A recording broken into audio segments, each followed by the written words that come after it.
call this meeting to order. This is the City of Palm Coast City Council meeting. It is April 4th, 2017, and it is 6:30 p.m. Please join me in the pledge of the flag. Allegiance to the flag of the United States of America and to the republic for which it stands, one nation, under God, indivisible, with liberty and justice for all.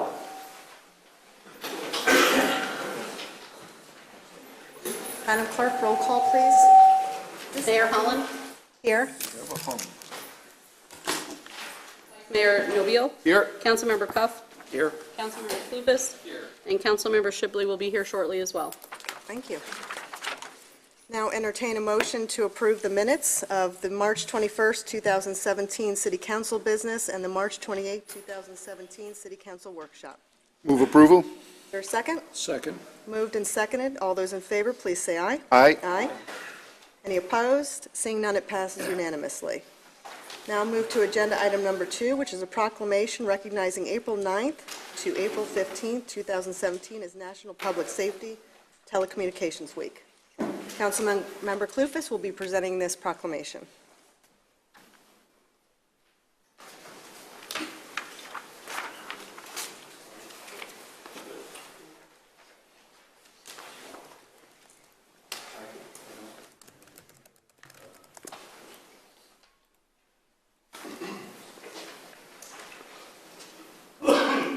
Whereas emergencies can occur at any time, disasters that require law enforcement, fire, or emergency medical services, and whereas when an emergency transpires, the prompt response of law enforcement officers, firefighters, and emergency medical personnel is critical to the protection of life and preservation of property.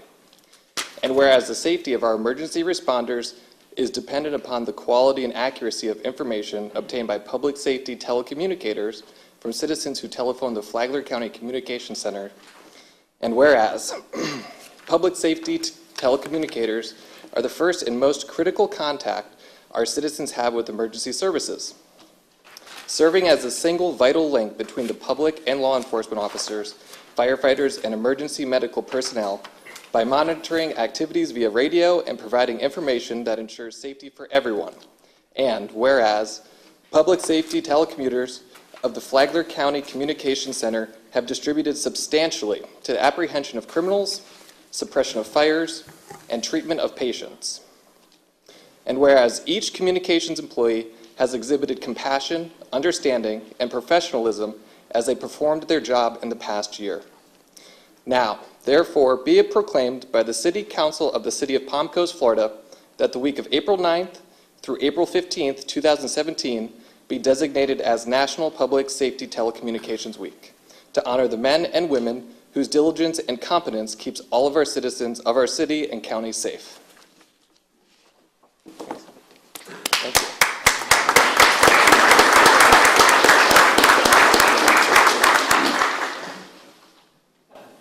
Mayor and City Council, really appreciate you recognizing these dedicated employees. Let me introduce a couple that are here with me tonight. So, one of our shift supervisors, Christina Mortimer. She's been with the Sheriff's Office in Communications for 9 years. And then Commander Bob Weber is the Commander of Management Services that the 911 Center falls under. And there's 22 employees that operate the center around the clock. And they just do a great job. They're the people that no one ever hears or no one sees. They hear from them on a phone. But they're the lifeline for the community in crisis, and to all the first responders, keeping them safe and getting the services to our community. So I really appreciate you recognizing them with this proclamation. And next week, I will warn you in the community that on Wednesday from 10 a.m. to 2 p.m., I'm going to be a dispatcher in recognition of next week in their service. So I would recommend that you don't have any emergencies between 10 and 2 on Wednesday. And actually, I think I'll be more like in training, like when we train our new people, and I'll let the experts that deal with it day to day run everything so everybody will be safe. But thank you very much.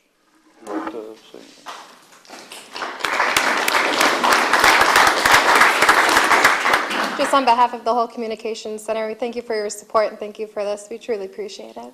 Thank you. Thank you. And I'd like to just add, we could not do this without the dedication and hard work of those that communicate to through our residents and our responders. So it really is a critical component when you think of public safety, and you guys do an extraordinary job, so thank you.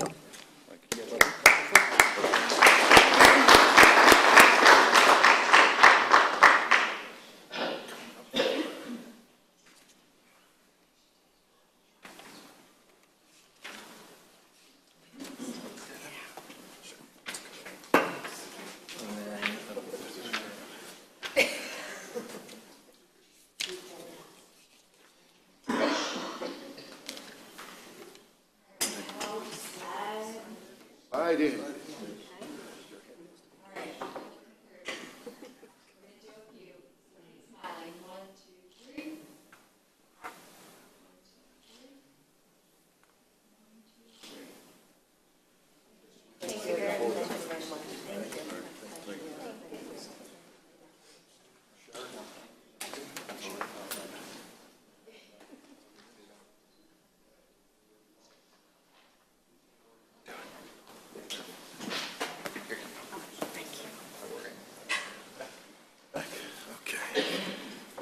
Great.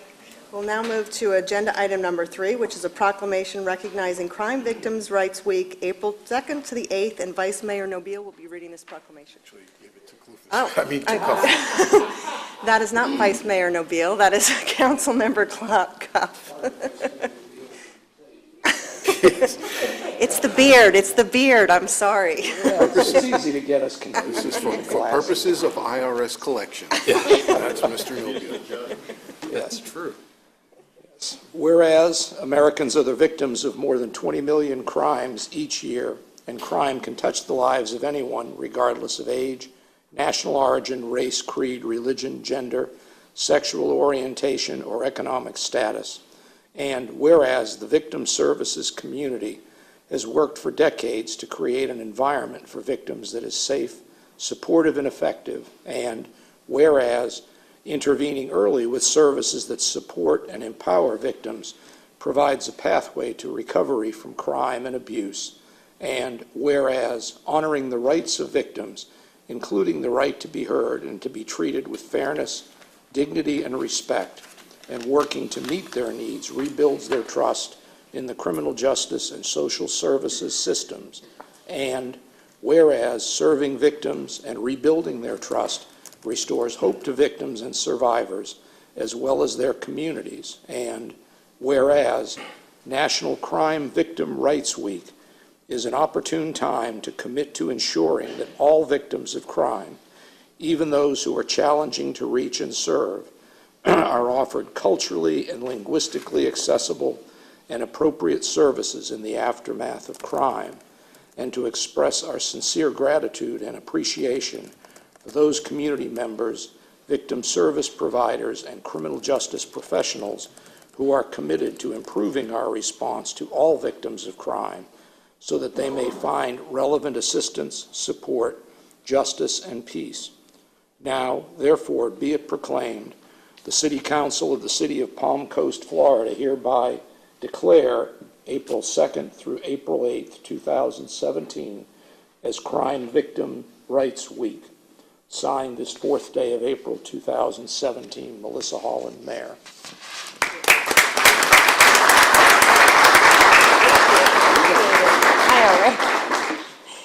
Thank you so much for the recognition. I would just like to let all of you know that Flagler County recently, members of the Victim Services Program throughout the county have recently formed a Flagler County Victim Advocate Alliance, where victim advocates from the Family Life Center, victim advocates from the State Attorney's Office, victim advocates from the Flagler County Sheriff's Office, and victim advocates from Flagler Beach Police Department meet regularly so that we can provide services in combination, in concert with one another. And so when we have an opportunity to be recognized like this, we thank you for your time, and we thank you to let our community know that we are available for them during the worst time, perhaps, in their lives. So thank you very much. Thank you.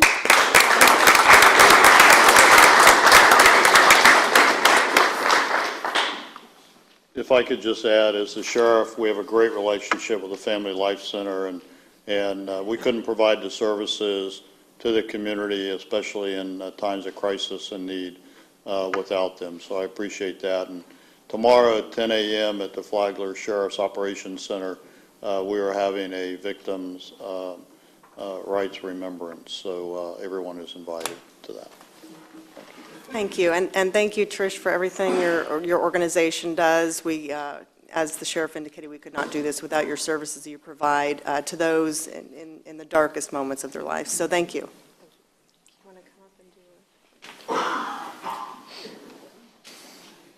Should we just do this over? Should we get to the chair shuffle?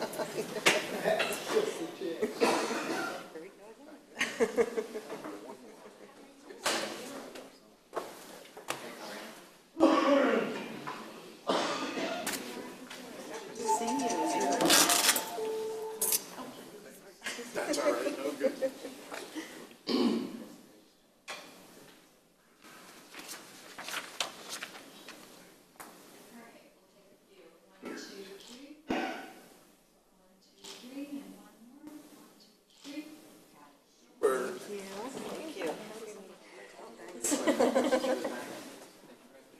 All right, should I just make my way down? Yeah, go ahead. Do you just want to announce them? Just announce. Yeah, well, yeah, I see it. No, I got it. Okay. Here we go. We're gonna, okay, just give me the stick.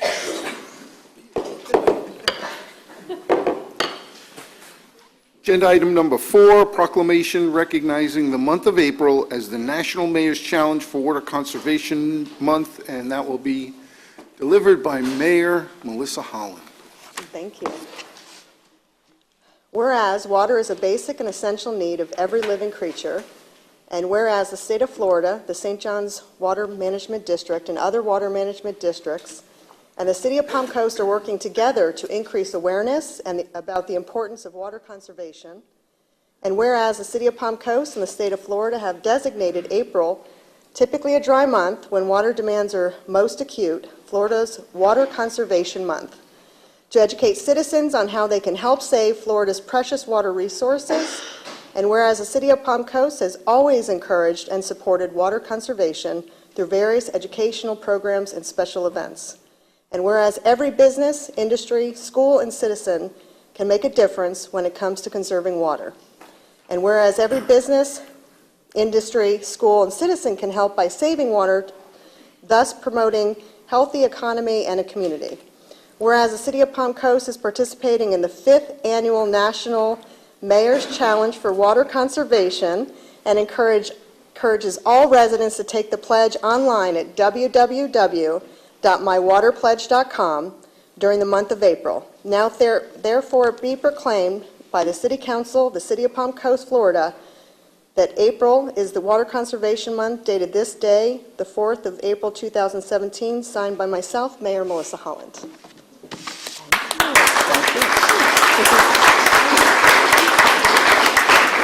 On behalf of the residents of Palm Coast, we'd like to thank the mayor for challenging us to be better stewards of the environment. Thank you. Thank you.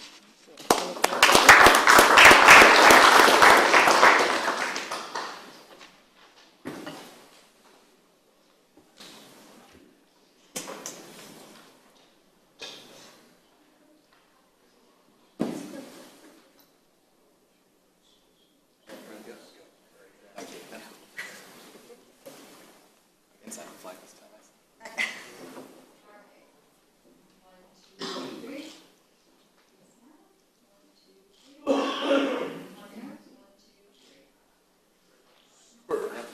Thank you.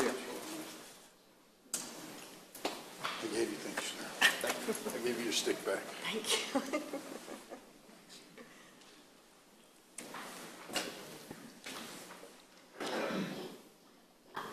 We'll now move to agenda item number 5, which is presentations. Presentation from the Flagler Schools on street safety, paths, and streetlights. Mayor, I'm going to introduce this one. Yep, come on up. A few weeks ago, students from Matanzas High School approached me about their concerns about tragedies involving some of their friends at school. And they indicated they wanted to do something to make a difference in the community. And they wanted to approach City Council with their ideas and their concept and ask for your support with some of their ideas and concept. And I said, I think that's a great idea. So we've been discussing a couple of times some concepts, and they are here tonight to present their ideas for you, and I think call for action. Take it, whoever's going to take the lead, please. And if you guys can all state your name for the record before you speak, that would be helpful. Right. Thank you. Good evening, and thank you for allowing us to present to you tonight. I'm Michael Delgado, and this is Kobe Kane, and we are representing the Matanzas School Safety Committee. This is Christian Norris. Oh, right, sorry, my And bad. Tommy Jones as well. Yeah. Next slide. Is there a way for us to? Oh, there we go. Okay.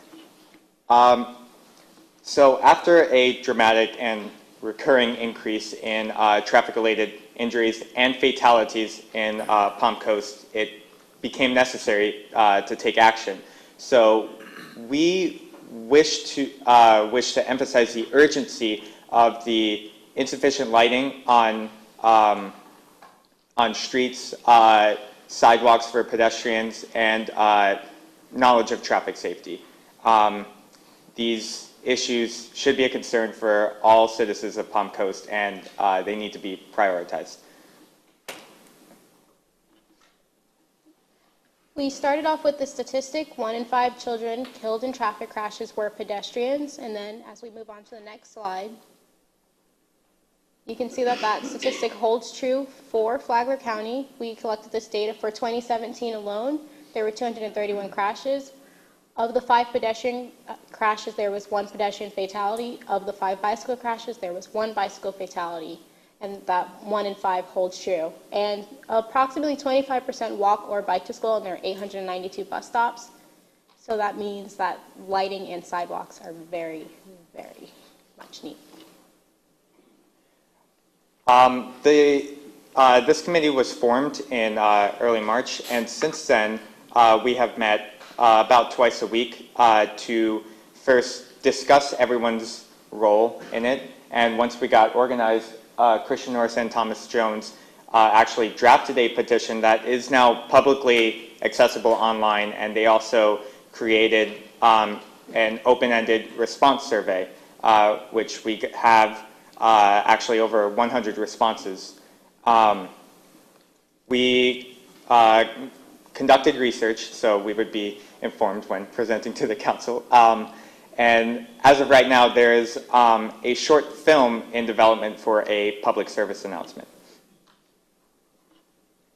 And then a survey was also conducted, as Michael mentioned, by Christian and Thomas. There were over 100 responses, and that went up over the course of a few weeks.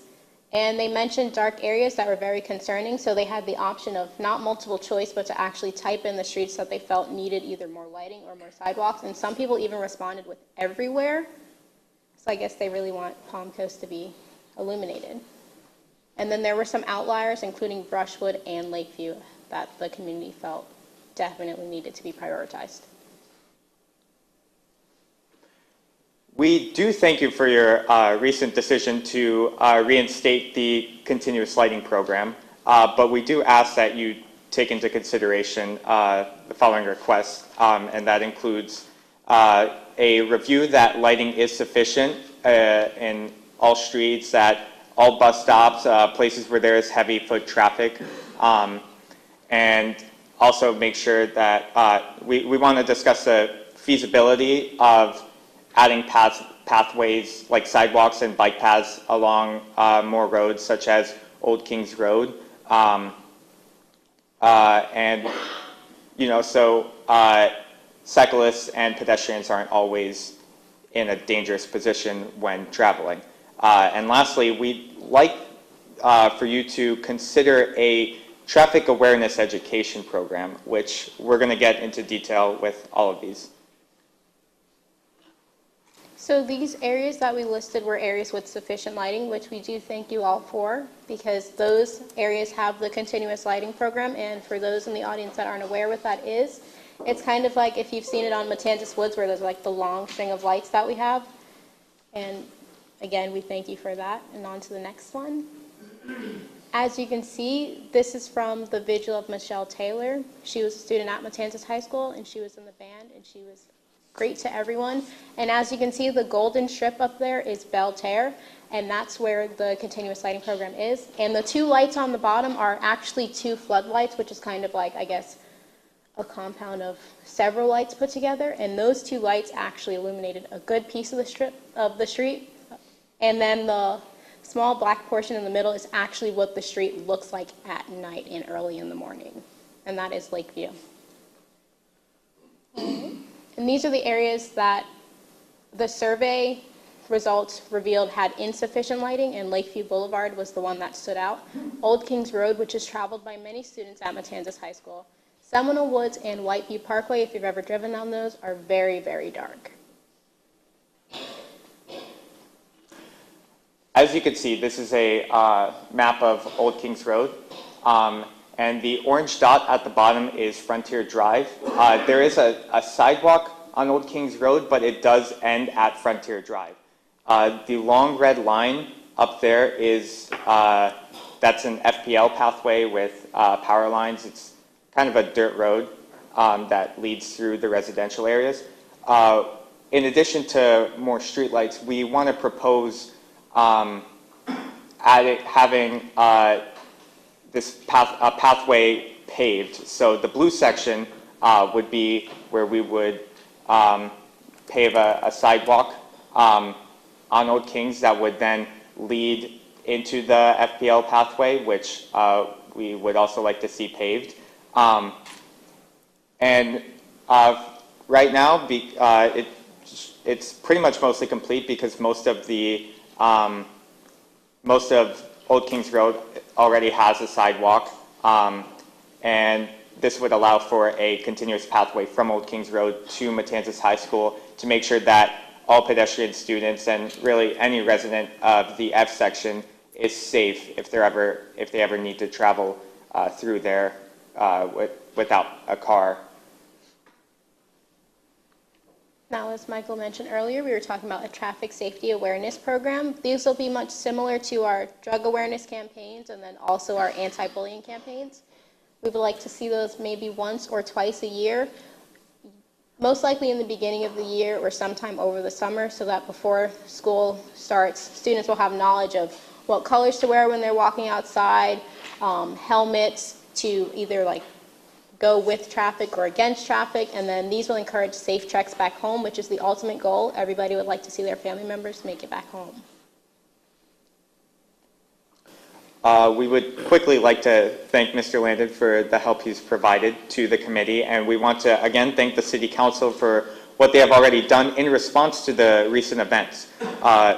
We do seek and appreciate the continuous attention from the City of Palm Coast to prioritize safer roads through the addition of streetlights, sidewalks, bike paths, and an increase in education of traffic safety. We ask that the data is reviewed and taken into consideration as the planning phases for this project begins. We want to again point out the urgency of this situation. We want to complete, finalize, expedite, and implement. We would like to see a completed path along Lakeview Boulevard to finalize the path from Old Kings Road to Matanzas High School through the FPL pathway. We're hoping to see the continuous lighting program to be expedited as much as it can be, and to implement the traffic safety awareness program, because this is safety we are talking about. And then for our suggested next steps, I guess we would probably should have began with the approval and support from the council as we move forward, and we would also like to collaborate with you as well, and I guess develop a dependable timeline that we can review, and not only the committee can review or City Hall can review, but the public as well. And we would like to remain involved and have as much input as possible, because I believe as citizens we should all have a voice, and I think you've given us that voice and we're allowed to use it. We thank you. Thank you. Very good.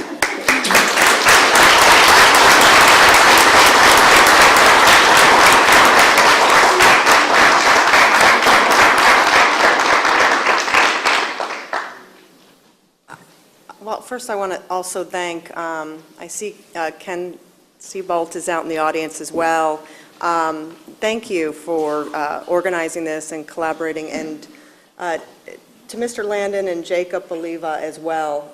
This could not have happened without this immediate reaction to a very unfortunate incident that took place in our community. And I really want to thank you for your advocacy and your approach to this. And I know this council has taken your words very seriously, but we've taken steps already as far as you said, the continual street lighting program. And I, for one, can say that we've had several conversations through our expansion, through our sidewalk program, and the continuation of the program. So, Mayor, if you don't mind, maybe I can give a little update, because it really has been a privilege to work with the students, and have enjoyed that. I want to continue that relationship. The continuous lighting, we are right now in the process of hiring an engineer to do design, and that's where the students can really come in, because at that point we'll do a master plan and start prioritizing, and would hope that City Council would support the idea of including students or any of the parents or anybody else in the community to help prioritize what streets are needed be on top of the list, if you will. Excuse me. The path they talked about, FP&L, that is actually designed. It is partially built. The neighborhood was concerned about it 10 years ago. So what I was hoping we could do is work out with the students, if City Council is supportive of them helping organize a neighborhood meeting about the importance of this and gain support in the community. And then we can add it to our list. The fact that it's wouldn't take much to complete it would make it feasible from an economic standpoint, of budget standpoint, fairly quickly for us. But we are going to need support in the community, in the neighborhood. And I think that's where this city could work together with the students. And then lastly, and then the path along Lakeview, we have the funding. It's in the design phase. I've been told design's about finished. We should be out to bid this summer, maybe fall. So it should be started still this year is what the plan is right now. And then lastly, you all saw our zombie bicycle safety. These students have some other ideas, and it's a continuous thing. You almost have to do this continuously, and they have some talent there at the high school with the video teams and get the students involved to help students understand safety, and then also get it out to adults. So those are the concepts that we're hoping City Council don't need a formal vote, but at least would support today, that we can move forward with. Good. Thank you. I was going to ask, did we give them all the available resources for them to be able to be successful? We have a fantastic GIS map layer of all the streetlights that are in Palm Coast. I'm not sure if you guys have had access to that. That'll give you the actual precision of where our street lighting exists today, so that you can perhaps use that data however you'd like, but also of our streetlight request program that we have. If street intersections meet certain criteria, there's available means through our city website where people can go and request streetlights. And it's taken into consideration with our budget to see how we can move forward. Perhaps this is an opportunity where we can share that data where people have requested from us additional streetlights, to see if it coincides with the data that you guys are able to extrapolate. We greatly appreciate that. Yeah, absolutely. No, thank you. Vice Mayor Nobile. I would just like, we had a big slowdown when we hit the recession with a lot of this, with the paths and the lights. I would like to see if we can investigate, if we can put more dollars into it and accelerate it a little bit to get back on track that we lost when we were into that depression. Right.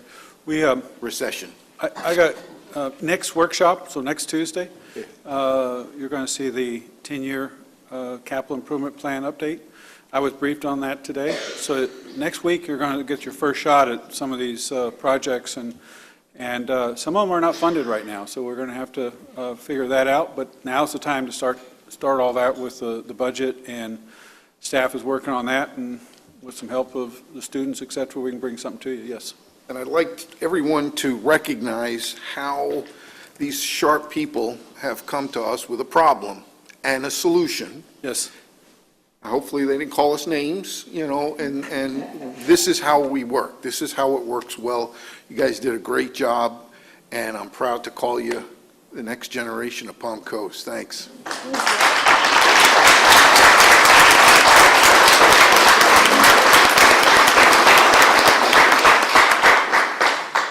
So I don't hear any objections from any members of the council to work collaboratively to continue the relationship that was started.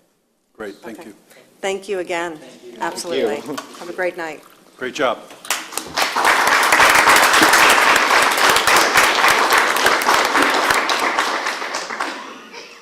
We'll now move to agenda item number 6, which is a presentation update on law enforcement within the city of Palm Coast. Should we have proclaimed this Sheriff Staley night? Yeah, that's what I'm thinking.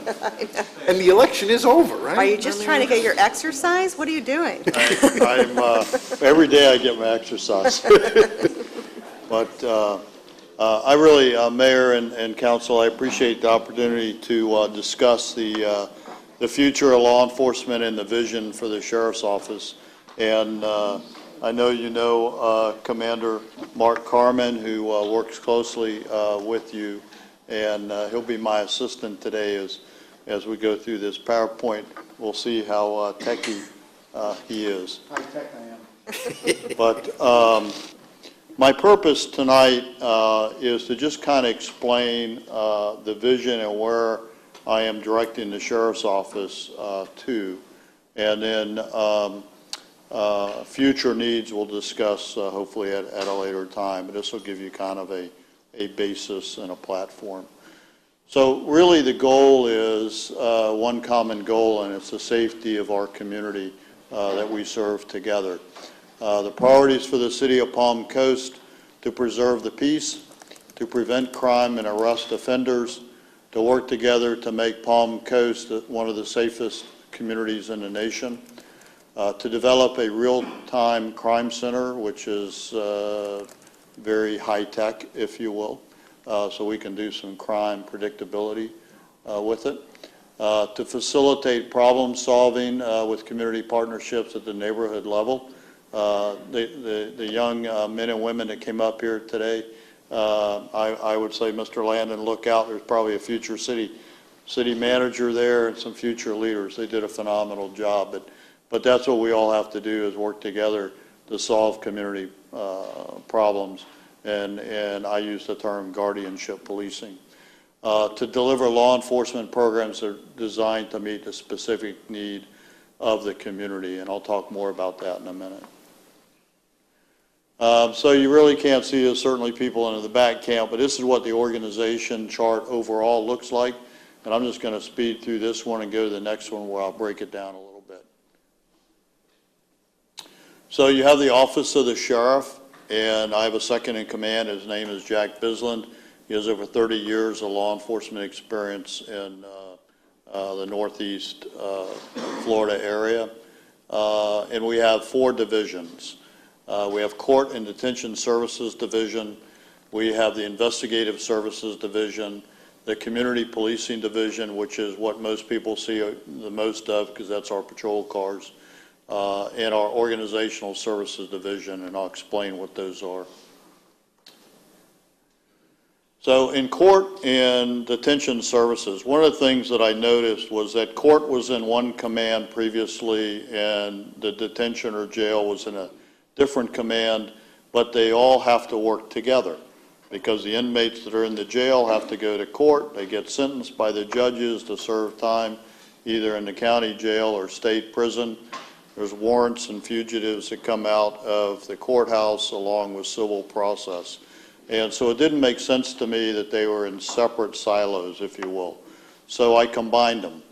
And in the process of combining them, I also created the inmate rehabilitation and inmate services. My goal is that those that have to go to prison, they're going to go to prison, the state can deal with them. We want them out of our community. But if we can rehabilitate someone that has made a mistake, whether that means that they need help with a mental illness or drug addiction or alcoholism, or maybe it's because they don't have a trade, so they can't be productive citizens of our community, then I would like to rehabilitate them. I'd rather not have a revolving door and keep having them come back to my Green Roof Inn. I'd rather have less customers there than more. So we are working with the school district to provide VOTEC education in our jail for inmates that want to take advantage of it. We already have some that's ongoing, anger management and food services and those kind of things, but I want to take it to the next level about plumbing and HVAC and electrical, so that when they leave our jail, they can go out and be productive citizens, and those are trades that are needed in our community. So it's a good partnership. And then obviously we have the jail side, and we have a new jail, and you'll see that actually our arrests right now are going down, trending down. Hopefully that's a good thing. We'll see. For those that have to be held in custody because they've been sentenced or are awaiting trial, that's where they need to be, instead of preying on our victims in our community. In court services, by statute, the sheriff is required to protect the courts and the judges. That's one of only two things the sheriff is actually required to do under Florida law. And the other one is be the conservator of the peace. And then we have the inmates in the housing facility, and the county is in the process of finishing the remodel on the old jail, and when that is done, that will become the female side of the jail. Right now, everybody is in the new housing unit, but they're separated. We don't do any co-ed sleeping arrangements in our jail. So if you go to the next slide. So Investigative Services Division, I created for the first time the Youth Services Division so that we could focus on youth, whether it's prevention or enforcement. Hopefully more prevention than enforcement, but sometimes we have youth that want to test us, and they need to know that we have the will and the resolve to charge them and arrest them. So our school resource deputies are part of that division. Right now, that's only staffed in the middle and high schools, with one deputy that rotates among the elementary schools. We have school crossing guards there, PAL and Explorers. I created the Juvenile Assessment and Monitoring program. That's a program that's collateral duty to some of our deputies. And for juveniles that have been arrested and then released to home confinement, there was no follow-up. So it was basically a piece of paper that meant nothing. So if they were supposed to be home by 8 p.m. and not be involved with drugs, there was no follow-up. Well, we knock on their door now, and we immediately do a drug test on them. And if they're not home or they have they show positive for the drug test, then they are violated for their probation and sent back to the judge. We are in the process of expanding the PAL program. The school board, I believe, voted on it today, or discussed it anyways. I couldn't make that meeting, to where we will soon have, at the start of the next school session for next year, we will have a partnership where we have middle school sports on Tuesdays and Thursdays. And anytime we can keep kids busy and not at home alone while the parents are working, that's a good thing. So we're going to start on Tuesdays and Thursdays next year. We're also looking at the following year Like the fire department has created a fire academy at the high school, we are starting a criminal justice academy. And upon graduation from high school, if they so desire, and they've taken all the prerequisite classes, they take 2 classes at the police academy, and they can be a cop. And so they can basically come out with a job skill ready to go. Criminal investigations, I brought in a gentleman from outside to run criminal investigations. I didn't feel it was at the level that we needed to be, and while we have some great diamonds in the rough, I needed somebody that could mentor them and get them to the level that I expected. And so I brought in a retired supervisor agent in charge of the Tampa office from the Florida Department of Law Enforcement. He's doing a great job. I'm also in the process of creating a domestic homeland security section, which will include crime prevention, intelligence, the predictive crime analytics I mentioned previously, in our coordination with Crime Stoppers. Not that I expect ISIS to come and attack Palm Coast or Flagler County, but it is the same skill sets that you use to prevent those kind of attacks that you use to prevent crime. So I can impact local crime and hopefully prevent an attack, which was, there was one 70 miles from here in Orlando. So it can happen anywhere. And let me just mention that many of those functions that I just mentioned were in all different areas of the Sheriff's Office. So that, again, I've put them all under one command where it forces communication and everybody to work together. Okay, Mark. So Community Policing Division, this is probably the one that you're most interested in the residents. We're in the process of creating 3 districts. Before it had been one big division, and basically it was a standard way of service for the entire county. And we all know that there are 3 distinct communities in Flagler County. You have the island beach side, you have the urban core, the city of Palm Coast predominantly, and then you have the west side, and those all have different and unique needs and different requirements. And then, of course, we have the traffic unit for Palm Coast. And I'll explain the districts in just a little bit. Okay, Mark.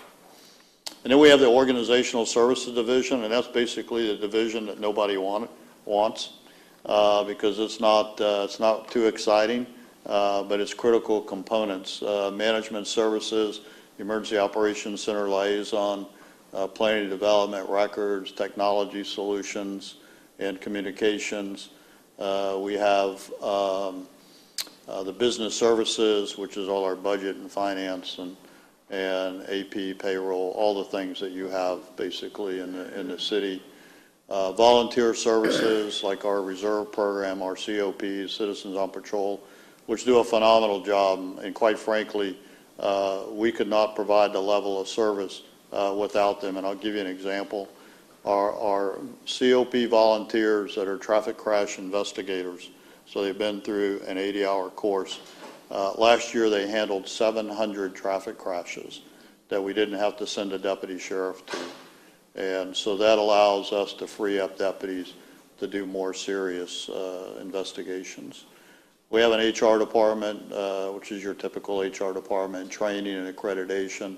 We're currently an accredited agency for law enforcement and communications, and we're also accredited by the National Institute of Ethics, and we're in the process now of getting our jail accredited, which I signed the paperwork about 2 months ago, I guess. And if all goes well, the jail will also be accredited by the end of 2018. Okay. All right, so I mentioned the 3 districts. So if you look at this map, this is a map of Flagler County. So District 1 is kind of the dark purple, if you will. And then the urban core, District 2, is the multicolors of blue. That's the city of Palm Coast. And then District 3 is the west side with the 2 shades of yellow. So what this does is that I will be assigning deputies based on call volume and service load to the 3 districts. Quite frankly, District 2, City of Palm Coast, is about 82% of our calls. So you'll have the majority of the staff in the City of Palm Coast. A commander will be in charge of each one of these districts. And along with those deputies, they must work as a team to drive crime down and deliver the service. And that allows me to hold a team accountable and a commander accountable for the crime or the crime reduction, which is what I want to see, that occurs in each one of these districts. We're in the process of implementing it now. We're probably 60 days out. There's a lot of back of the house things that have to be done, and computer-aided dispatch, and deputies have to be, we're giving them the opportunity to apply for which district they want to work in. Obviously, they may not all get the choice that they want, because you will have most of them. But for example, if a deputy doesn't like driving in farm country and looking at cows, then he would not be, or she would not be, a good deputy assigned to District 3. But that same deputy may want to work the urban core, the city of Palm Coast. So if I can match interest with service needs, then I think everybody wins on that. Okay, Mark. All right, so for Community Policing Division, it's commanded by Chief Paul Bovino. He's been with the Sheriff's Office 21 years, so he has seen the agency grow and the community grow. As you know, we have Commander Carmen, who serves as your Palm Coast liaison and also handles all your special events, and you have many of them in the city. We have a countywide watch commander that currently, the countywide one is works Wednesday through Sunday. I'm sorry, Wednesday through Saturday, 5 at night to 3 in the morning. And then I require all of my command staff to fill in the other days, 5 at night to 3 in the morning, including myself. So you're welcome to come out and ride with me on a watch commander night. I promise I will bring you back in one piece. And then District 2, you currently have a commander to coordinate the field operations. You have 4 sergeants, 8 corporals, and 33 deputy sheriffs. And then you also have here at the substation, you have a records clerk. There's a deputy assigned to the substation to handle all the walk-ins, and we get a lot of walk-ins. You have 5 people assigned to the traffic unit, and then the bike unit is a collateral duty. And when I say collateral duty, what that means is that they might be a patrol deputy as their full-time job, but they're also been trained on a bike and they have a bicycle assigned to them. Okay. If you could back up one more. I just want to point out that in the little green box there, that's all the other services that is provided to the city of Palm Coast. So you have the communications center. Now we provide that for the entire county, the 2 police departments and all the fire departments. The school crossing guards, our CSI function, our youth services section. So while the green and white people, if you will, and the patrol cars is part of the equation, there's a lot of other services that you receive. Okay. Good. This chart just shows you population trends and the law enforcement calls for service. So the blue on my left, which should be on your left too on your screen, hopefully. The blue is the calls or the population trend for the city of Palm Coast, and the orange is Flagler County as a whole. So you can see that the majority of the population lives in your city. If you look at our calls for service for 2016, you can see that 77,203 calls for service were handled in the city of Palm Coast, and only 17,600 and something were handled in the unincorporated area. So hence why you all always have the majority of our staffing. Okay.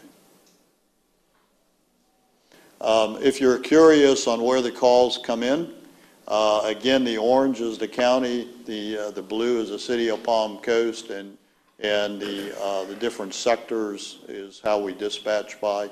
And you can see, for example, Sector 33, which is Business West, that's basically your 100 corridor, a little north and south, town center, all in that area, as our highest call service. But that just kind of breaks it down for you. Communications, we mentioned earlier on how busy communications is. You'll see that if you look at the county population and the city of Palm Coast population, and then the communications center contacts. So, last year, almost 200,000 calls came into that communications center. And actually, just 3 weeks ago was the first time in about 7 years that the communications center has been fully staffed. And so we're at 100% now, but they've generally been down to 18, 19 people for most of that time. Okay. As I mentioned, the arrests have actually trended down. Hopefully that's a good thing, that we're not apprehending too many people that should be apprehended. And exactly why that's going down. Some of it's because of a civil citation, notice to appears where they're not physically booked in, those kind of things. And you can see that the female to male ratio has also dropped some. But there for a while, the female inmate population was the fastest growing in the county jail.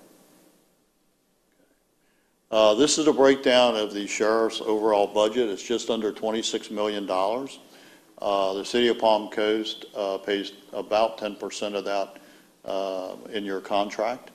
Another 3% comes from the school district. 1% comes from grants and other aids that we get.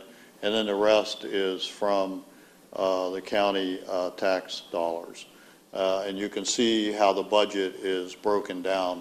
The Sheriff's Department on the law enforcement side consumes about 53% of our budget, and the inmate facility consumes about 24%.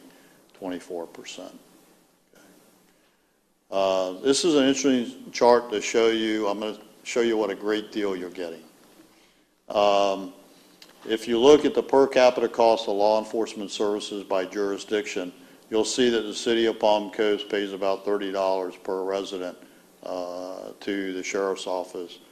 In comparison, for example, to the city of Deltona, which is a fair comparison for size and population. Their contract with the Volusia County Sheriff's Office is over $10 million, and yours is just under $3 million. And they pay $122 per resident. So, okay. This is the ratio of law enforcement officers per 1,000 residents. And in Flagler County, now this is Flagler County as a whole, it doesn't break out the city of Palm Coast. We have 1.39 law enforcement deputy sheriffs per 1,000 residents. The International Association of Chiefs of Police recommends 2.5. It's rare that a sheriff's office has 2.5. Generally, they have between 1.9 and 2.0. So you can see that under the ratios, we're understaffed. And you can see on the next chart to your right, it shows how many sworn law enforcement officers. We're not including the jail side. We're not including support, so it isn't an apples-to-apples comparison.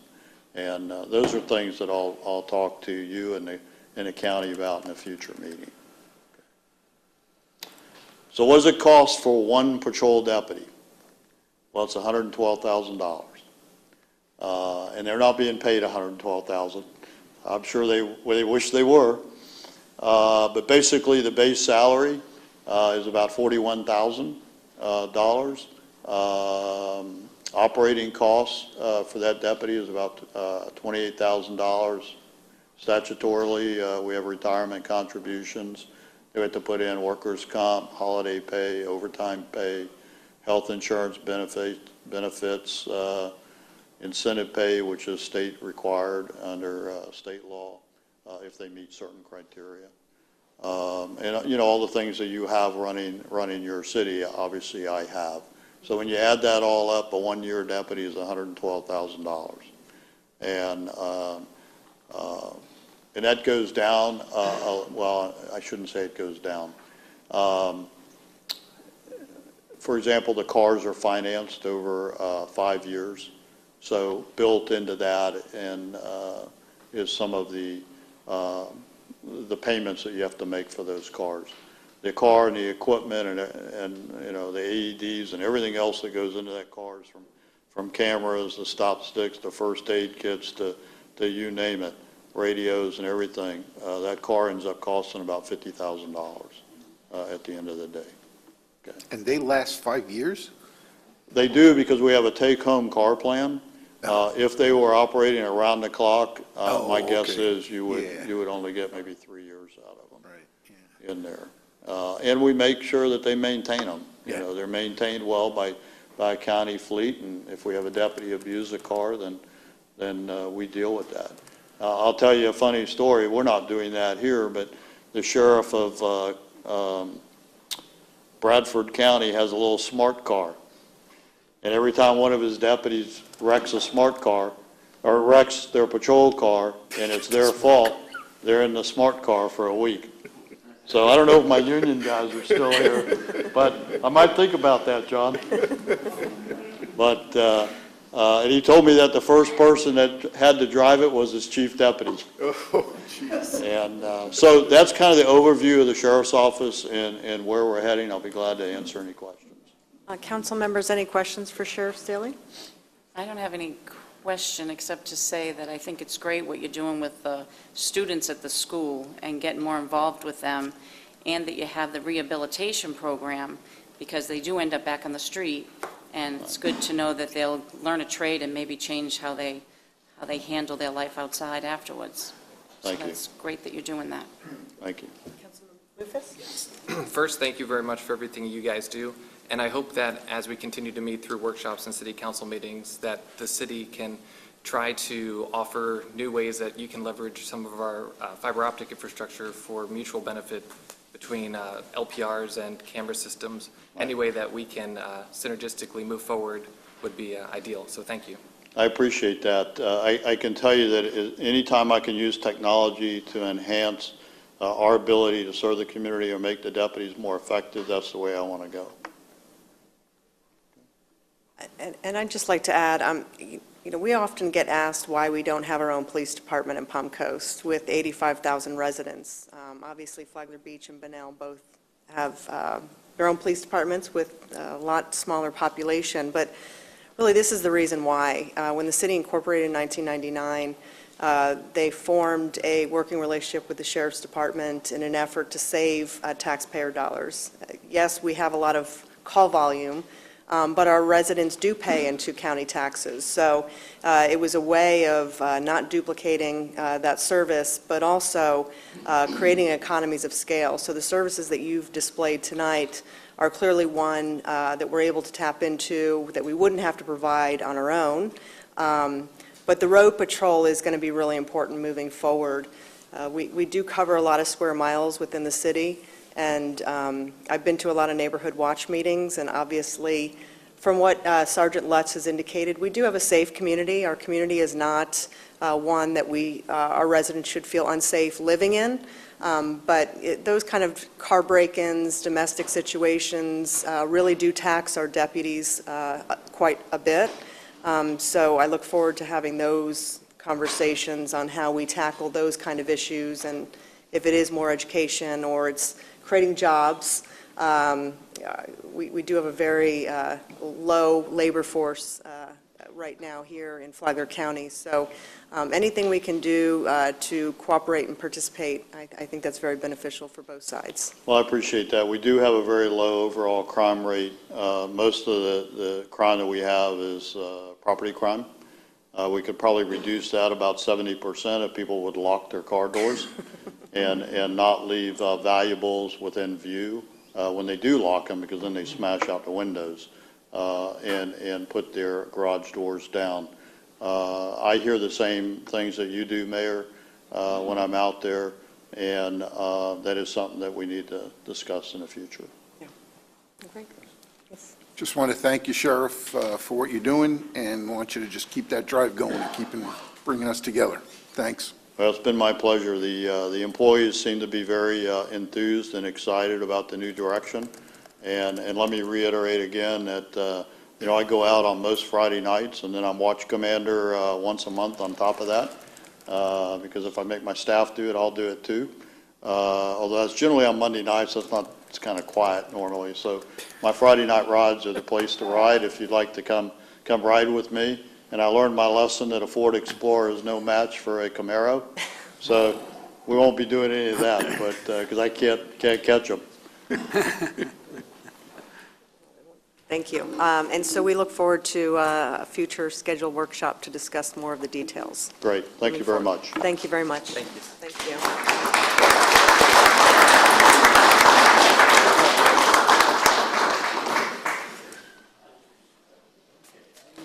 Agenda item number 7. Is this the one that's delayed or no? Yes. Mayor, the applicant on this item asks that this proposal be continued.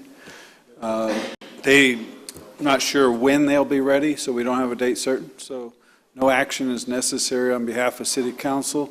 When the second reading is scheduled, they'll have to re-advertise and meet the advertisement requirements of our code and state law. So, question, if they make changes, or If they make substantial changes, then we have to... come back to the first round? Yes. Okay. Yes, absolutely. Okay.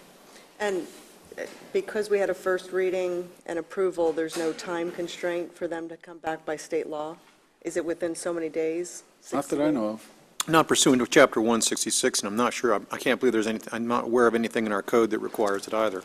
No, the applicant, our code doesn't, but what we'll do is we'll have to re-advertise when they're ready to go. And it sounds like they're in 30 days, so we'll be within a reasonable time frame. Okay, thank you. Okay, so no action on agenda item number 7. Agenda item number 8, under first reading, ordinance cross-connection control, the amendment of Article 2, Chapter 49.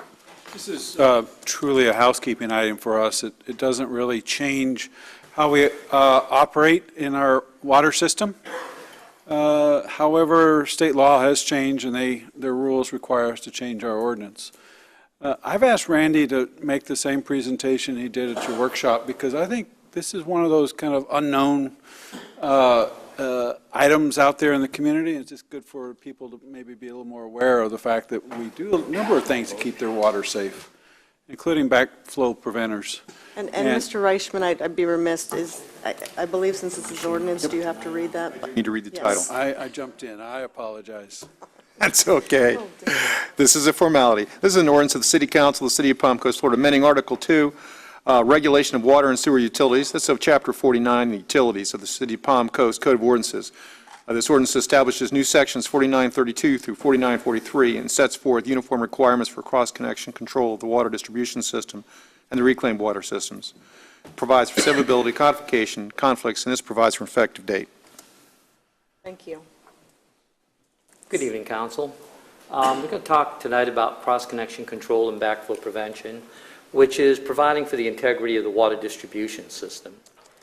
A cross-connection is when somebody connects a water line, a line that has questionable water, and it could be pool water or any other water, to a potable water line. And then backflow prevention is the means by which you stop that. As you can, Council can see, there's two pictures. The picture on the left is the backflow preventer in a meter pit for the residences, and the one on the right is a commercial application. Okay, and why am I amending Chapter 49 now? Well, recently state law was updated and requires the city to add to its code a cross-connection control program. And the amendment is required to include a procedure for cross-connection control under the regulation of water and sewer, and the procedure must contain certain elements under the Florida Administrative Code. And those required elements are the legal authority, which by adding subsections 32 through 43 gives us that authority, revising our existing cross-connection control manual to meet the requirements, define the location of the property, the type of protection, and that it is mandatory, and a procedure for installation, inspection, and testing of backflow prevention devices, and a procedure for addressing an inventory and record-keeping system of the testing and repairs, and a procedure for any violations or liability occurrences. So staff is asking council to approve the ordinances, include subsections 32 through 43. Are there any questions? Any questions, council? Yes. Is there a way to tell if it happens and the backflow messes up, and is there an alarm that goes off or anything? No, there isn't. We test them every 2 years, and on the average, when we install a new backflow preventer, it's tested right then and there to ensure it's functioning correctly. But it's anywhere between 3 to 5 years before we have a first malfunction, and there's two check valves in there, so it's only one that usually fails. So we go ahead and we repair it, but we have a continuous testing. And now the commercial ones are tested every year, and those ones are above ground, so they're you can easily tell if there's a problem with them because you can see them dumping. I don't know if you've come across any of them on the commercial applications, but they'll dump water. It's a relief valve. Any other questions? No, we'll open up to the public. Any member of the public wishes to make comments on agenda item number 8, please do so at this time.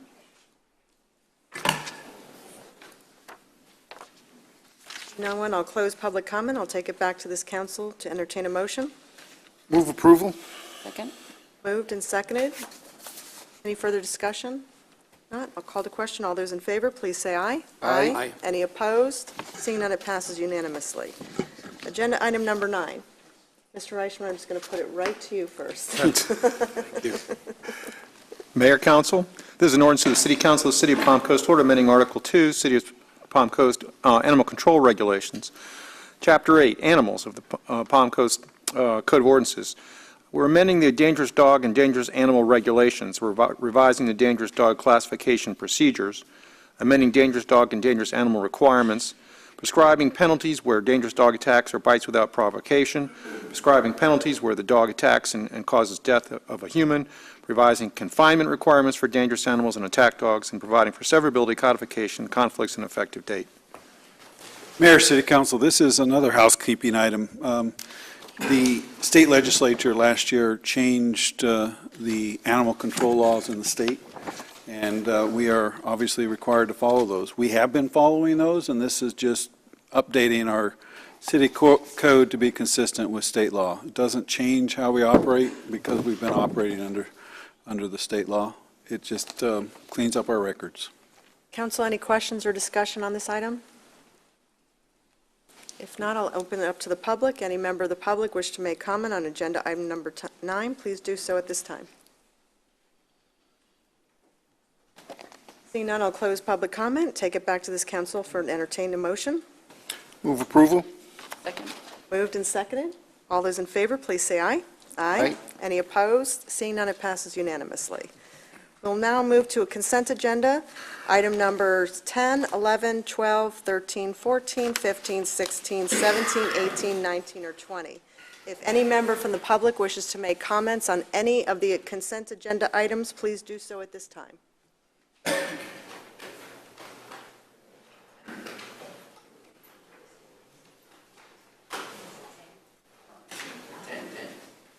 Please state your name for the record, and your 3 minutes will begin.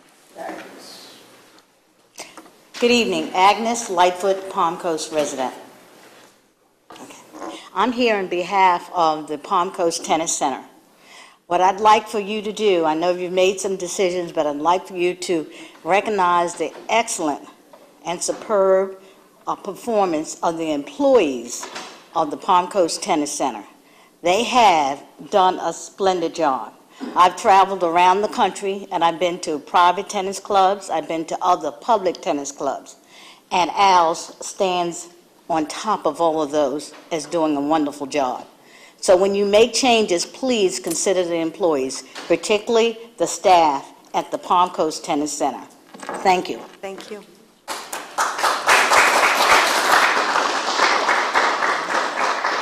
Any other member from the public wish to make comments on agenda items 10 through 20? Please do so at this time.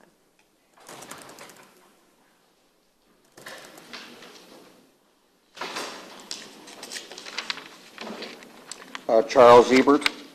Item 11 and 12, because I was one of the ones that kind of brought that up, especially the Tanza Parkway addition to Old King, about getting it changed over and getting it taken care of, since it's our third gateway to the county, third gateway to the city, and the first one they get to. So I applaud the county for finally getting their P's and Q's put together with the attorneys, and congratulate both of y'all. Thank you very much.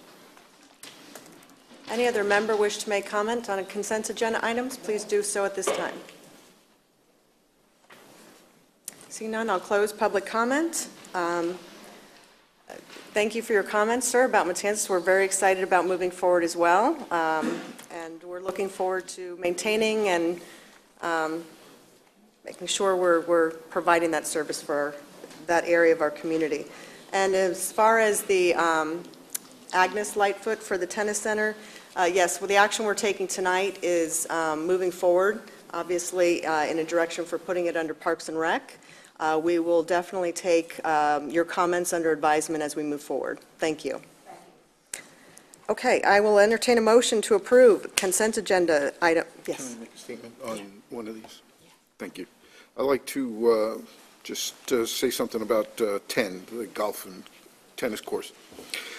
I understand these to be amenities for Palm Coast. They're great amenities, and we need them. But I really am concerned about moving them into a full-out amenity structure. I'd like them to remain profit centers, so we don't just start spending money and chasing where, you know, I'm kind of like, I want to see these become self-sufficient. So what's our plan in that? I mean, what is our objective in there? Are we going to try to, I mean, I don't want to make money on these. There's no need to make money. And if we do make money, I'd like to see that money go back into those amenities. But I'd like to get to the point where our objective is to try and have these amenities pay for themselves, because the number of people who use them, and I don't want to see them go away, and I don't want to hear anymore how much they cost us every year. So I know this year is going to be rough. We really can't do much because we're taking it over. We don't know much. But in the future, what are we going to look at to say, how are we going to see, let me give you an example. Every year that Kemper had it, we asked them, what's your projection? Of course, they were off every year. But are we going to do that in not a budget? I'm not talking about, are we going to budget money for it? Are we going to target revenue with the budget to try and make this a profitable center? Yes, well. Yes, there you go, thank you. Okay. Okay, let me give a little background, make sure that for the audience, everybody understands. First of all, the only thing that action the City Council does tonight is really just authorize us to hire a consultant in the golf business, because a golf course is quite unique. And one of the things they're going to do is put together those numbers, those projections, those budgets. But with that said, a few years ago, when we took tennis and golf and incorporated those into our general fund, our Parks and Recreation, City Council at that time took action not to have it be what we call an enterprise fund, like a utility, where they don't get anything else but the revenue they generate in that fund.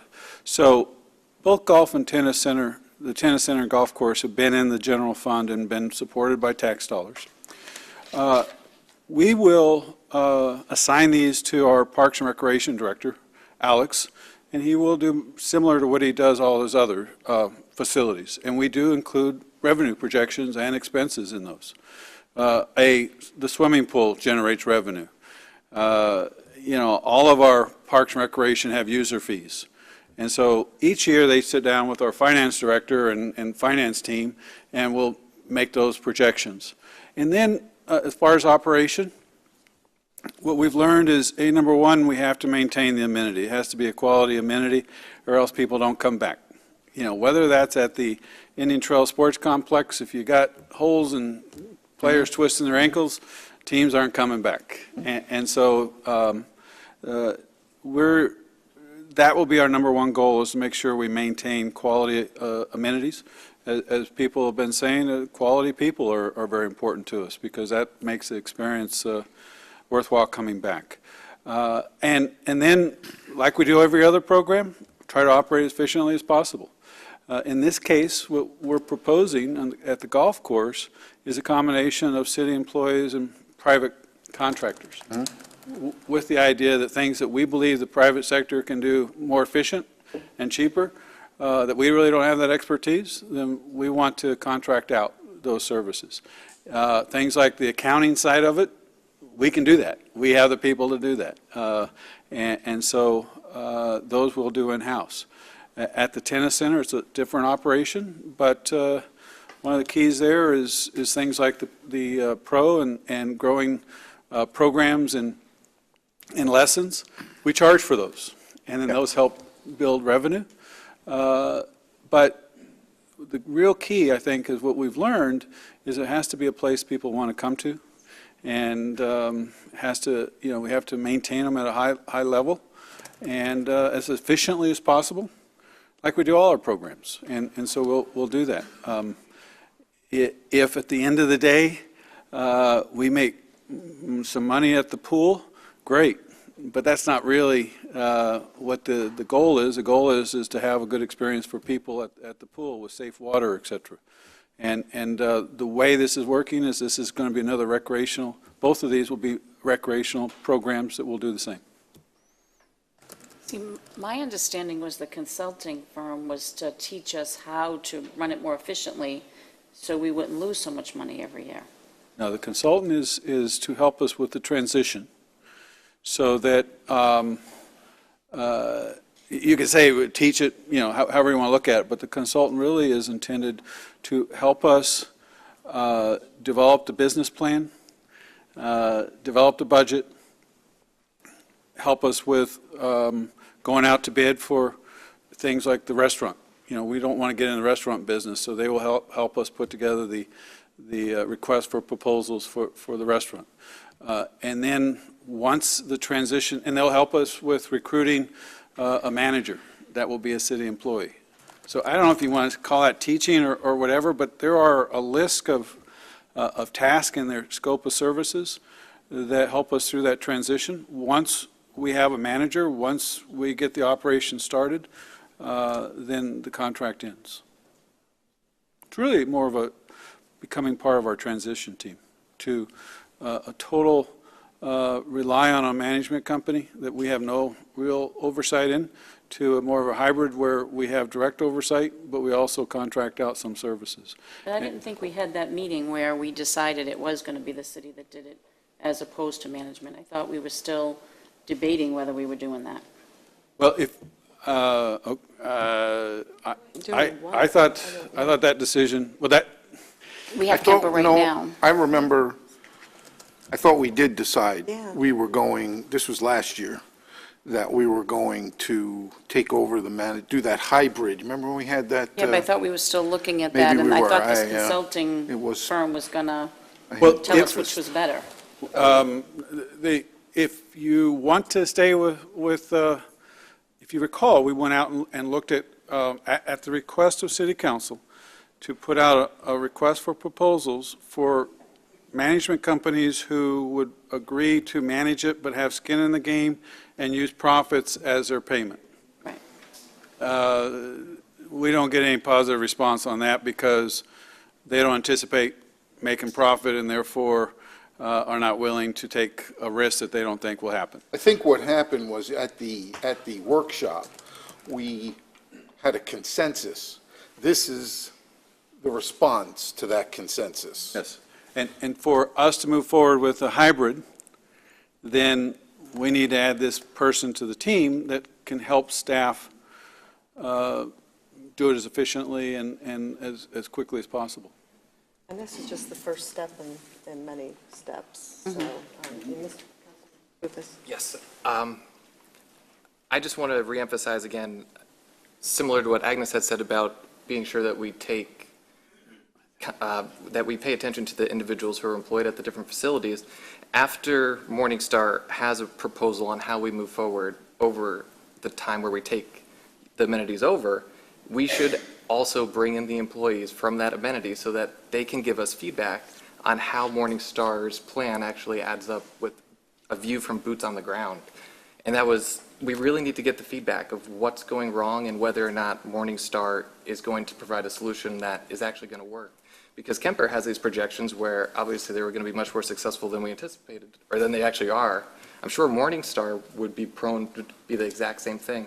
And if we can get the feedback from someone who's working at the golf course with what's wrong, with Kemper not providing something, that is so valuable. And that's why we're really calling it transition, And that's part of Morningstar's job, is to be able to go there, assess, and that's why I think it's after the fact that Morningstar has said, here is how you go forward, right, that we get that. Well, and Morningstar actually has a relationship with Kemper.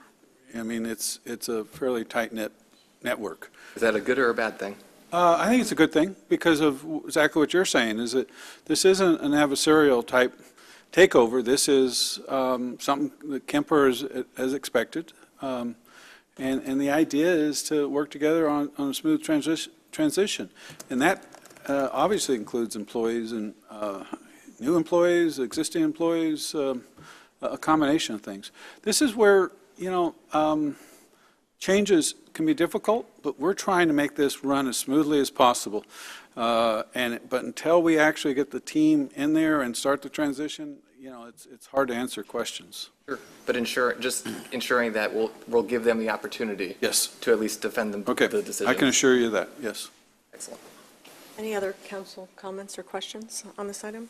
Okay. I will entertain a motion to approve the consent agenda items number 10 through 20. Move approval of the consent agenda. Second. Moved and seconded. All those in favor, please say aye. Aye. Any opposed? Seeing none, it passes unanimously. We'll now move to agenda item number D, which is public participation. Any member from the public wishes to speak on agenda item number D, you have up to 3 minutes to speak on issues not on the agenda. Please state your name, and then your 3 minutes will begin.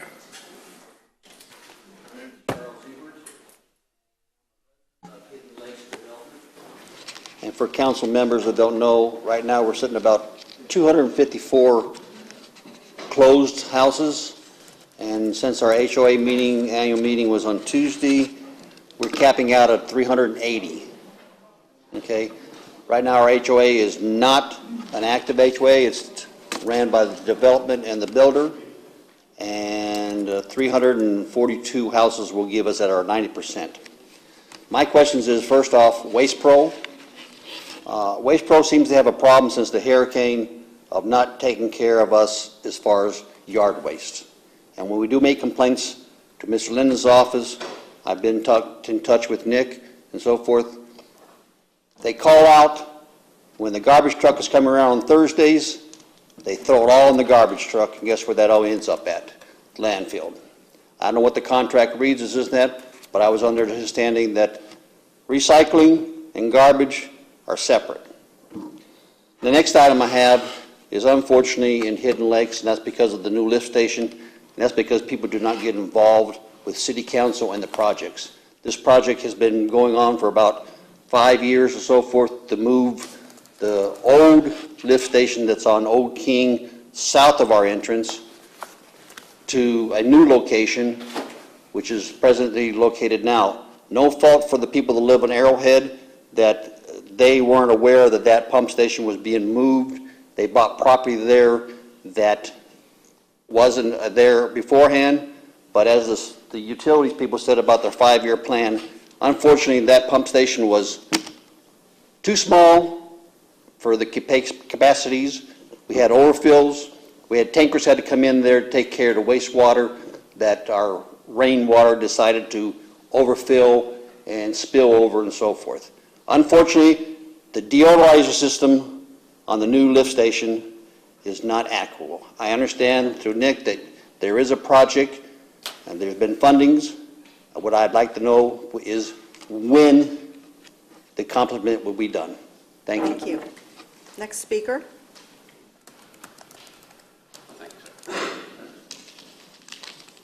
Hi, my name is Jake Scully, resident of Palm Coast since 1991, and I really just wanted, I hope I'm preaching to the choir here, but I really wanted to support the kids who came up here and, you know, through a very emotional thing, put forth a constructive, positive way to go. As you members know, I was personally affected by an incident on Old Kings Road involving a vehicle and a bicycle. The path project along the FPL easement with the modification to connect to the path that ends in Frontier is common sense. Getting the neighborhood involved is, of course, a real important thing. I think they'd like to see some studies. One I've read in Ohio where property values went up by 9% due to the proximity of a multi-use bike path. Easier access for emergency vehicles in case of a fire in those neighborhoods. There's plenty of positive things to get the community behind that. I'd like to offer my support in any way possible, working with the kids or with you guys, and urge you also to see if the shared use non-motorized trail system bill 2514, Senate bill 2514A, affords the city any funding avenues for effectively doing what that bill says, connecting non-motorized multi-use trails. And that's all I got to say, and if the kids were here, I would really congratulate them because it's a tough thing to do to get up here and be constructive. It really is. So thank you. Thank you, Mr. Scully. Next speaker.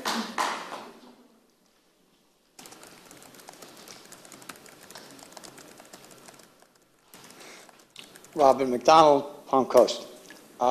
2 weeks ago, I spoke to the traffic engineer about some really dangerous corners where the side roads were collapsing.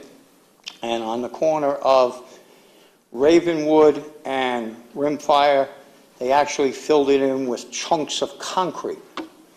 And I complained, and a couple of days later, they went out and they removed the concrete and they just filled it in with dirt.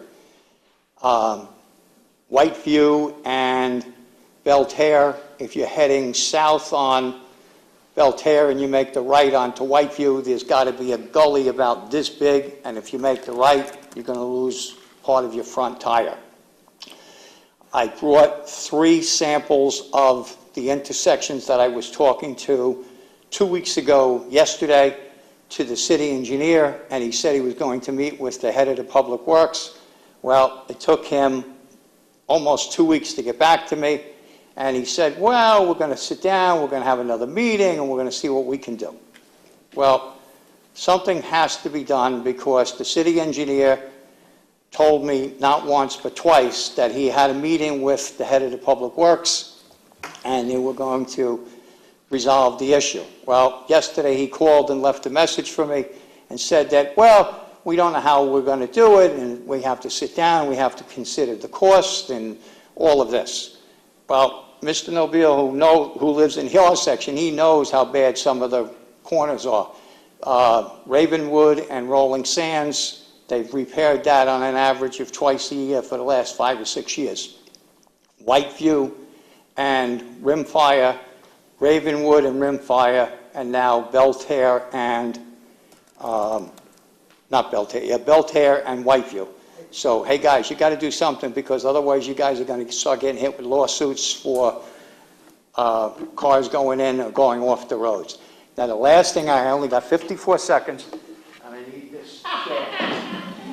This chair, I got to talk real quick. This chair was always occupied by Jack Carroll. Nobody ever sat, even when Jack's not here, nobody ever sat in this chair. So what I would like to ask the council to do is get a nameplate with Jack Carroll's name on it and put it in this chair, and nobody will ever be able to sit in this chair except for Jack Carroll. So wherever Jack Carroll is, we want him to come back, and we know that he's going to have his own thing. Because nobody ever sits in his chair but Jack Carroll. So I'm going to ask the council to please consider getting a plate and putting it right here with Jack Carroll's name on it. I got 2 seconds, okay. Thank you. Next speaker. Hey, get out of there. Then you sat in it. Yeah, she said in Jack's chair. Get out of Jack's seat. Louis McCarthy, Palm Coast. I'd like to second that Mr. McDonald's suggestion. After sitting next to Jack for close to 15 years, I can tell you, it seems strange not to see Jack here or complaining about the sheriff's budget and how much he wants to stick us up for, because that's what Jack would say, that he's sticking us. And all of these little things like running off the road and all of that, how much is it going to cost? Because that's the first thing he'll say. But I second it on a little bit. It doesn't have to be a big plate, a little plate.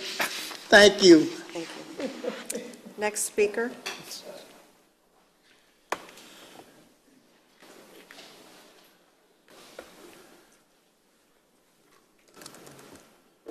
Good evening, George Mayo, Palm Coast.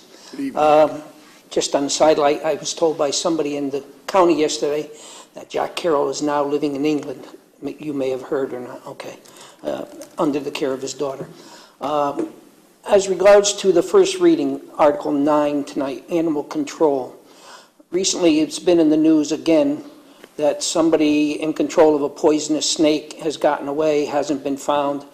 A further investigation by the TV news station found that of approximately, I think it was 121 complaints about poisonous snakes. Over half of them were by people who did not have the permits to own them, control them, and or whatever.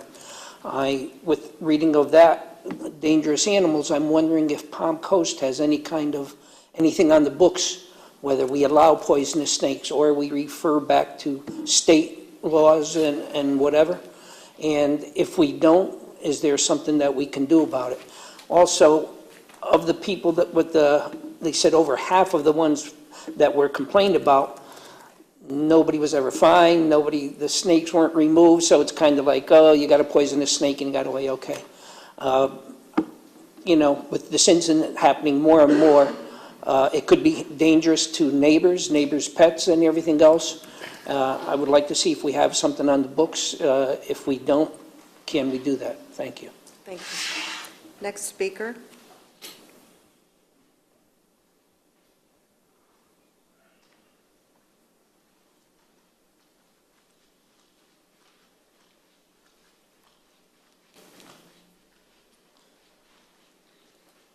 My name is Sherry Baker, and I've lived in Palm Coast since 1998, and this is the first time I've been to a city council meeting.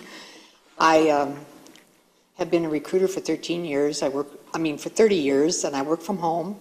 And I saw the negative comments, I guess it was in the Observer, about Uber. I used to be an Uber driver as a part-time job. I did that last year. And I love Uber, and I couldn't believe that the negative, like they need to register. Uber drivers are contractors, and we have a lot of contractors that work in our county all over the country that are software contractors or all kinds of contractors. And I just wanted to say, I don't know how you could register Uber drivers as in the city, because they're here to do good things. I think what my suggestion is that you need to promote Uber riders, because I couldn't get enough riders. I had to quit doing it because I had to go to Jack's Beach or St. Augustine, and I just quit driving. But it's a really nice part-time job for older, retired people. I'm older, but I'm not retired, but there's a lot of older, retired people that like to do Uber driving. And I think that it would be negative for the city of Palm Coast to start putting it out there that they have to be registered. I just don't understand it, because that's part of the Uber thing, that it gets out in the media, then Palm Coast is known for being negative about Uber drivers. It's a really cheap ride, and the Uber drivers are very, they're background checked. It took me 3 weeks to get approved by Uber, and you know exactly where you're going, and it's all about the young professionals, because you have to have a credit card and you have to have a smartphone. So most of the older people don't have that. But I just wanted to say on behalf of Uber, I love them, and I think that we shouldn't promote that they have to be registered with the city. Yep. Next speaker. Seeing no one, I'll close public comment, and we'll start. Mr. Ebert, can you address the issues he brought up as far as the Waste Pro contract, recycling, lift station, when will it be done? Yeah, you know, it sounds like he's already reported the Waste Pro issue, and people in the back room are hearing it, and we'll follow up on, make sure Hidden Lakes is not forgotten. They shouldn't be. I mean, like you said, he's got, you know, a couple of hundred people there. It's actually becoming more and more established. So we'll follow up on that with Waste Pro. And then Steve will answer the question about our least favorite sewer lift station right now. This is one that City Council has approved the contract. And so, Steve, where are we with the contractor and getting the odor control unit in?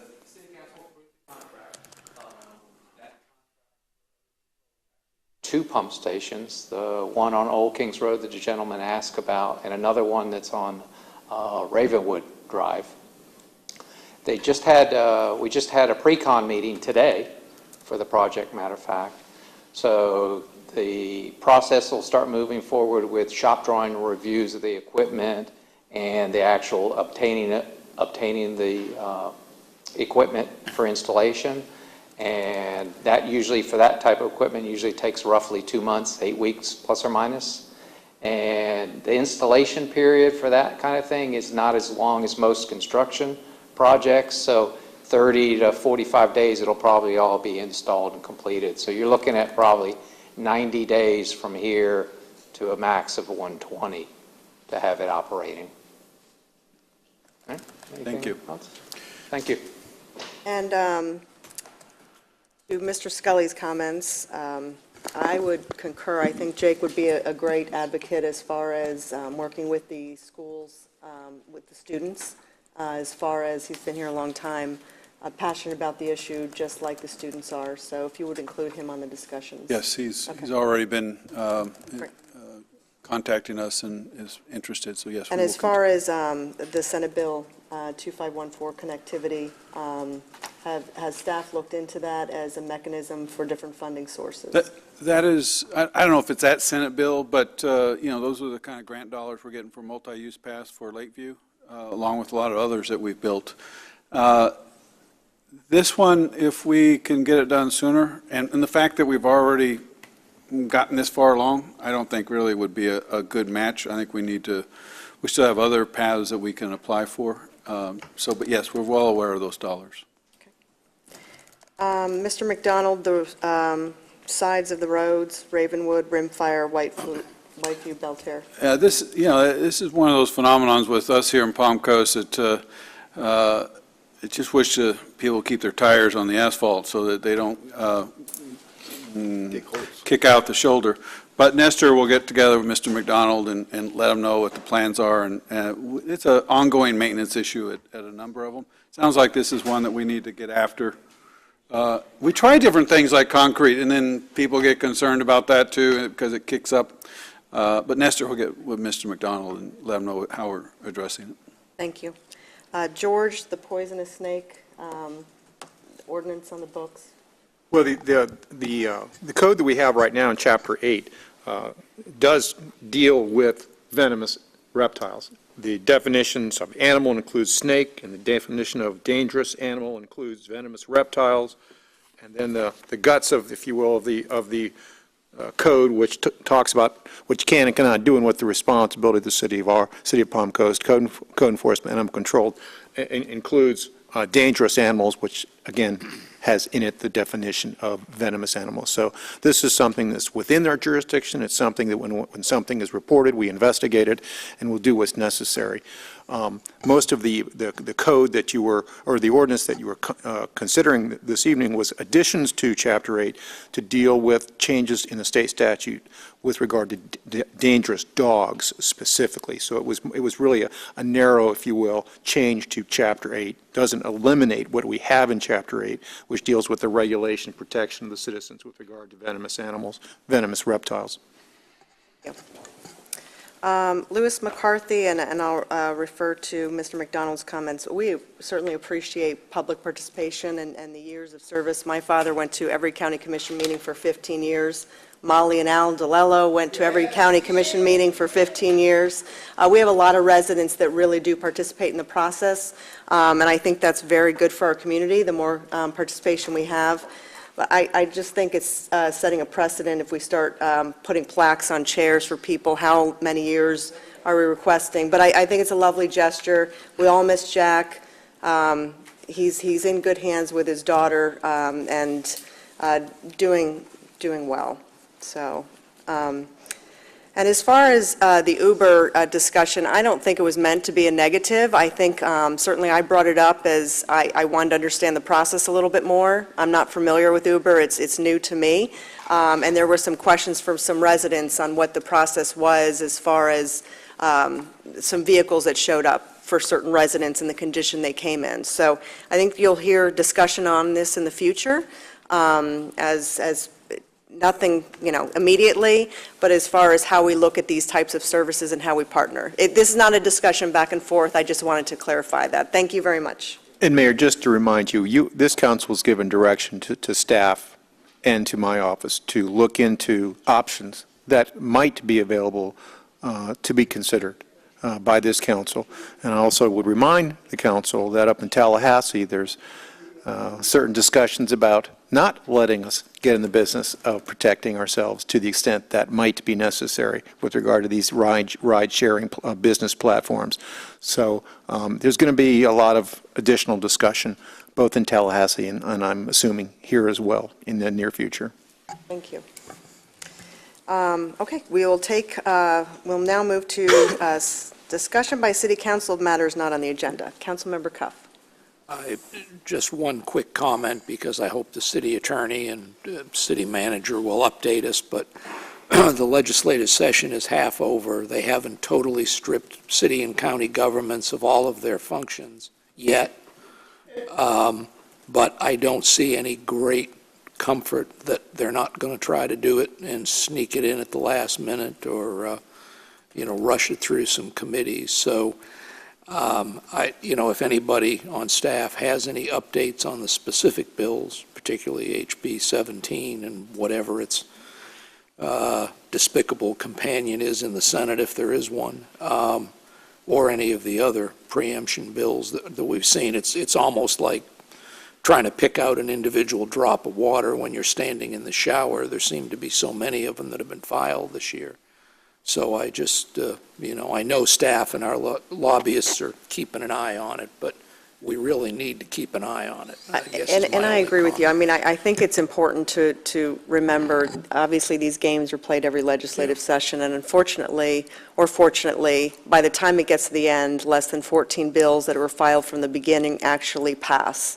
And I can assure you that these bills in particular have caused the outrage by every local elected official across the state of Florida that has been making their voices very known in Tallahassee every single day during committee week. So once session gets rolling and we have these discussions on the floor of the House and Senate, I would be surprised if a home rule bill actually made it to those discussions. I think different legislators are now facing the reality of their communities coming together and creating a backlash, if you will, of those kind of conversations. And I've been encouraged by what I've read and seen and my discussions, but less than 14 bills will actually make it through this process.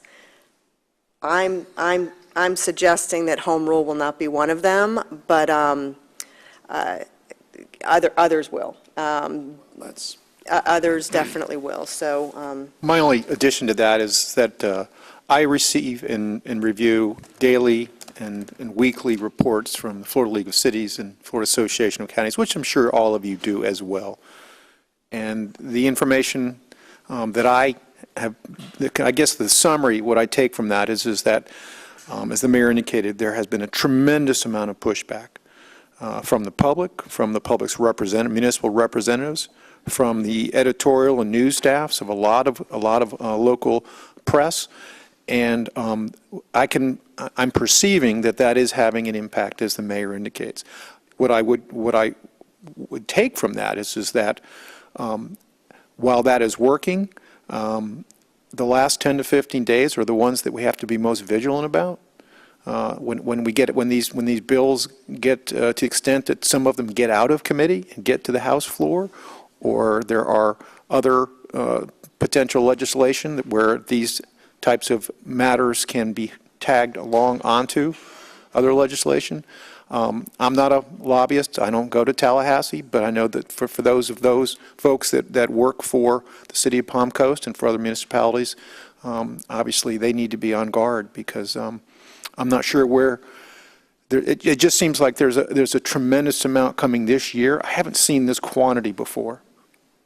Yeah, it's overwhelming. And there's also a site I'll forward to the council members that we can all go on to actually oppose any type of legislation that asserts the home rule language. And I will tell you, the folks over in the hammock that are dealing with short-term rental issues have all collectively signed it, and have continued to force the discussion elsewhere with communities facing those kind of issues. So the more we can collaborate and communicate collectively as a community to oppose this type of legislation, the more beneficial it is at the end of the day. And for the council and the public, when we use the term home rule, that's a term that has been with us since 1968 and was created by a constitutional amendment that the voters approved. And before that, local governments only had those powers that were specifically given to them from Tallahassee. Now it is assumed that local governments have plenary powers, except those that are taken away from them.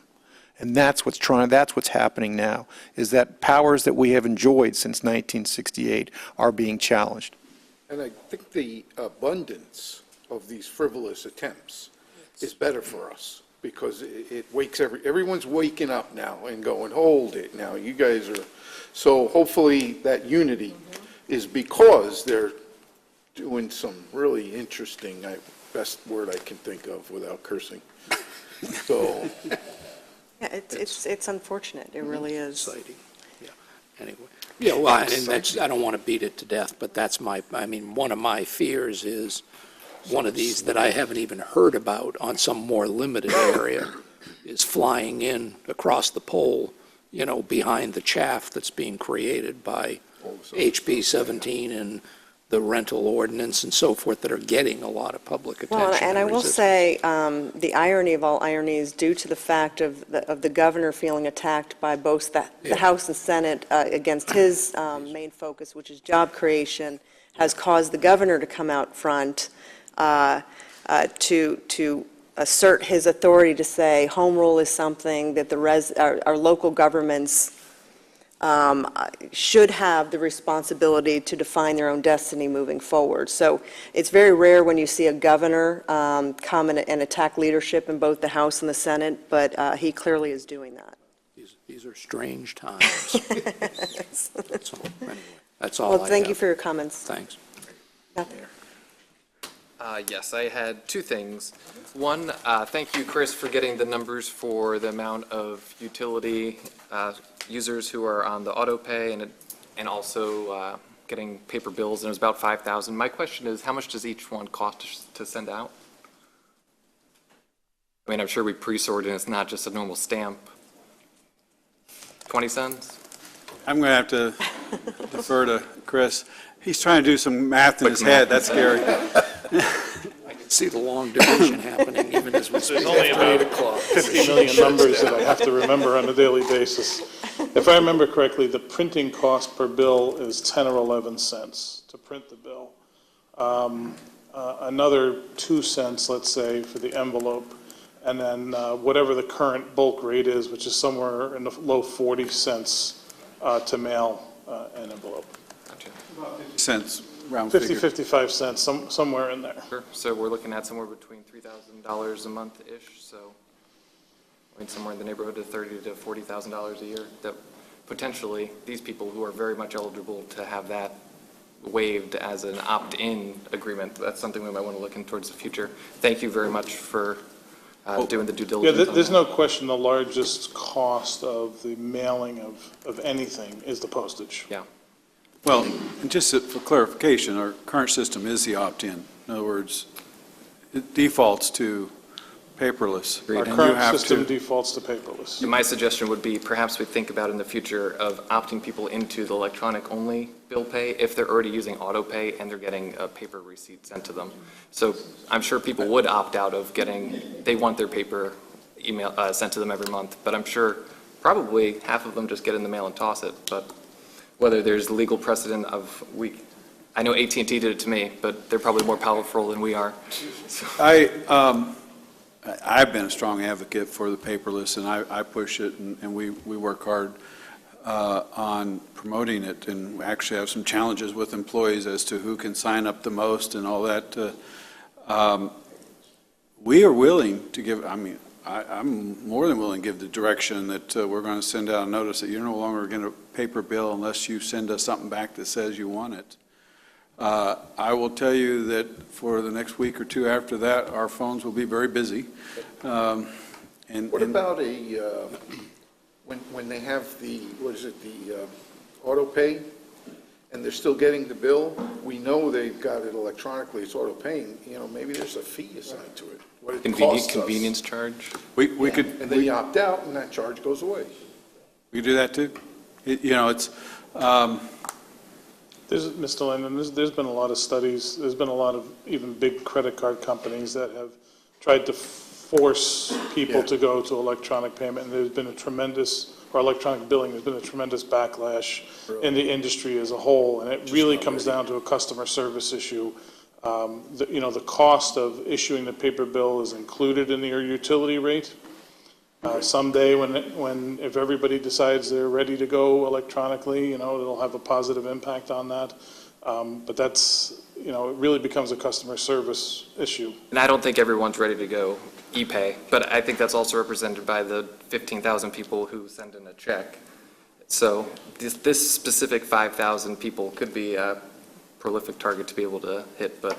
Yeah, we can certainly, I could certainly work with customer service and do some things with that. Try to do more of a positive, nice tone that we really think don't need to stay with the paper copy. So what do you think? Something. Send them a picture of a polar bear on a little piece of ice floating in the ocean.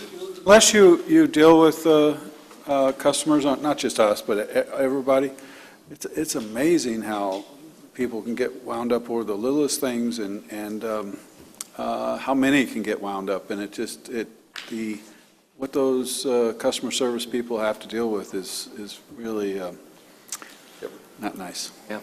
Well, thank you very much. And maybe the solution is to tell them the money that we're saving, we're going to put towards a specific project. And if we can say this is how we're going to spend that money.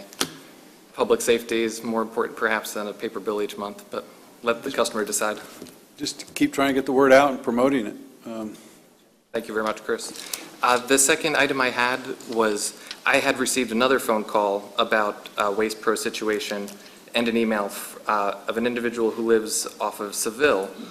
And I was just trying to get clarification on the situation that arises when somebody moves into a house or out of a house. In this situation, this gentleman's mother passed away, so he came down here, moved her items out, and there was a ton of stuff to put on the side of the road. He had called Waste Pro, and they said that it wouldn't be an issue for normal pickup, but then that didn't work out, and then it ended up where they came out and assessed him $200 to get rid of it all. And he said, fine, because I don't want to deal with, A, the trash, but also the neighbors so $200 was paid to get rid of it. But I wasn't certain if that's precedent, or is that a... It's all about volume, and some of these people, it's amazing what, and it all lands out, and it's well above what would be normal household waste. Yes, it's just like with yard debris would be the same thing. If you go beyond the volume that's allowed, Waste Pro will give you a price to pick up, or you can go to anybody else, but Waste Pro is obviously most convenient. So, yeah, it depends on the quantity. I mean, you can move and have boxes and things put out, and you see that all the time. But when you basically fill up your whole front yard, which sounds crazy, but we've actually seen, you can't expect Waste Pro to just say that as part of our service. Sure, understood. So unless I see pictures, et cetera, but yeah, I forwarded along the email that I had received, so perhaps I had reached out to him, he called me back. It seems like it's all flushed itself out, but I wasn't sure whether the $200 was an arbitrary number that they come up with on the spot, or... It's about volume. Sure, understood. And $200 means he had a lot of stuff. Fair. Thank you. Yep. I have nothing, so we'll go to discussion by city attorney of matters not on the agenda. Nothing further, Madam Mayor. Discussion by city manager of matters not on the agenda. Yeah, I have a few, what I call really great things in a couple events. Let's start next Saturday, which is the 8th of April. 9:30 will be the first City Discover Palm Coast radio show. This one, I think, is a great follow-up.